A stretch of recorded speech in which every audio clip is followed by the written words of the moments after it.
Welcome to Milford Hills UMC's Midweek Moment. Welcome to the Parsonage Kitchen. We are gathering here during the Advent season to bring you some recipes that are in our Advent Devotional. The Advent Devotional we're going through on Saturdays, it is called Sabbath in the Kitchen. And so my trusty assistant here, Campbell, and I, we're going to be doing these recipes so that you will understand a little bit more about how to do it, but then also we'll taste test them and tell you if it was definitely worth the trouble or not. So our theme for this Advent season is from generation to generation, and recipes are one of those things that are passed down. So Campbell, what's one of your favorite recipes that Mom and I make? Mac and cheese. So that's your favorite recipe that Mom makes, because I don't do the mac and cheese. Now, do you know where the mac and cheese recipe came from? Grammy Steele, yes.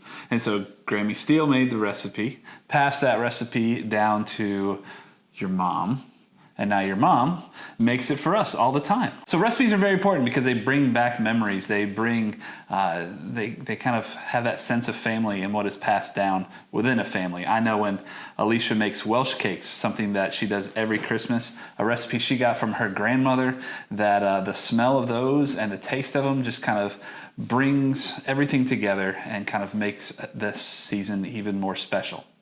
So recipes are important. So this Saturday, the Sabbath in the Kitchen, we're going to be making Nana's vinaigrette. So let's pull out the needed ingredients and mix it together to taste this vinaigrette that was passed down in the author's family. So to make Nana's vinaigrette, our recipe for this week, we need to start off with a half a cup of olive oil. So there's our olive oil, and Campbell's going to measure out exactly a half a cup.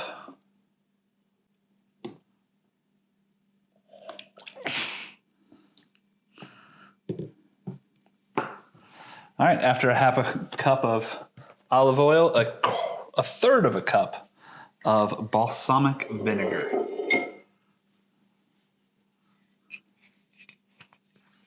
How does that smell, Campbell? Horrible. What? Horrible. It smells delicious.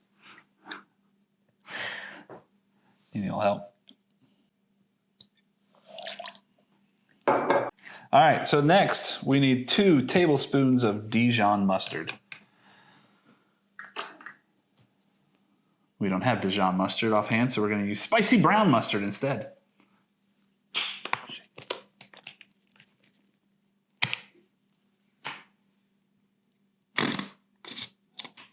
Excuse you.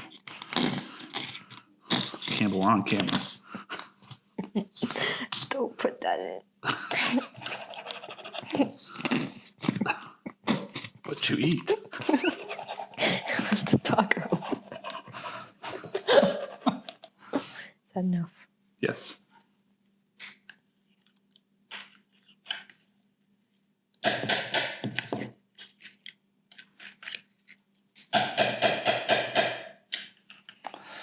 After the Dijon mustard or brown mustard, we have 1 teaspoon of basil.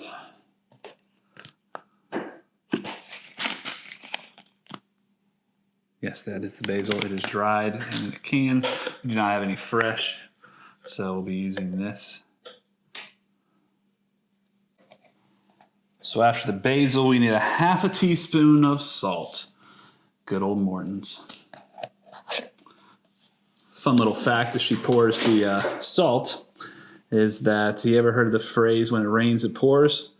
Doesn't have anything to do with precipitation, but it actually was a catchphrase or motto of Morton's Salt back in the day. And then a pinch of pepper.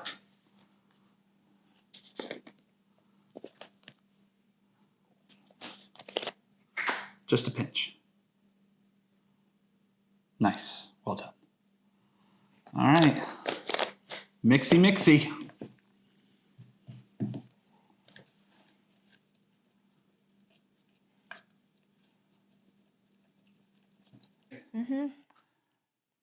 All right, so we've mixed the dressing and now it's time for a taste test.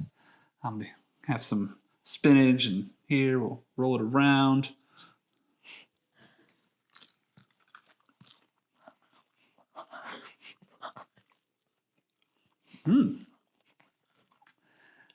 The balsamic vinegar is pretty strong in this.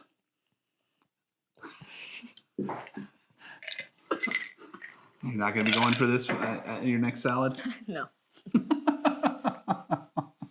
So thank you for joining us in the kitchen today. I hope you make this recipe at home.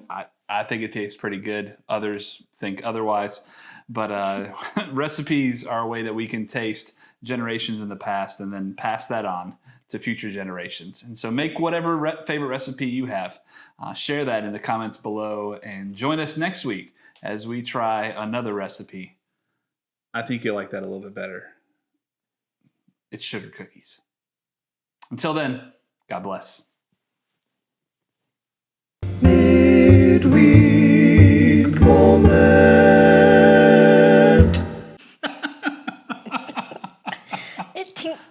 Stay here. I'm not done. I messed up the last line. I need to make sure I really don't like it. Okay. Taste test number 7. Apparently you don't like it because you keep going back for more. It's bad.